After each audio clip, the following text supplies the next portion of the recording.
అంటే ఒకళ్ళు మంచి పని చేస్తుంటే ఎవరు కూడా వాళ్ళను అంటే వీళ్ళు ఏం చేస్తారులే అది అని చెప్పి చాలా మంది చులకనగా మాట్లాడతారు. కానీ మీలాంటి వాళ్ళు మీరు ఇట్లా రుజువు చేస్తారే చాలా మంది మహిళలు కూడా రావడానికి ప్రయత్నిస్తారు.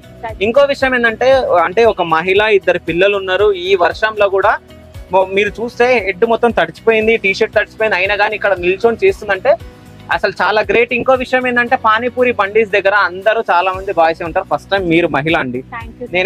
నేను చెప్తున్నా అంటే మహిళలు ఎప్పుడు క్లీన్ గానే ఉంటారు. ఇప్పుడు మనం చాలా మంది పానీపూరి బండి దగ్గర మనం చూస్తున్నాం అంటే చాలా న్యూస్లలో అంటే యూరిన్ పోయడం, సో వాళ్ళు అక్కడిక్కడ చేతులు పెట్టుకొని పానీపూరి వాటర్ లో హ్యాండ్స్ పెట్టడం ఇవన్నీ మనం చూస్తా ఉన్నాం.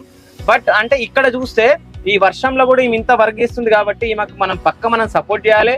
అంటే ఈమెను చూసి చాలా మంది మహిళలు అంటే మహిళలు మొత్తం వంటింటికే పరిమితం కాకుండా సో ఇట్లాంటి వాళ్ళని చూసి చాలా మంది అంటే ఈమెను ఇన్స్పిరేషన్ గా తీసుకొని చాలా మంది బయటకు వచ్చి వాళ్ళు బిజినెస్ పెట్టుకునే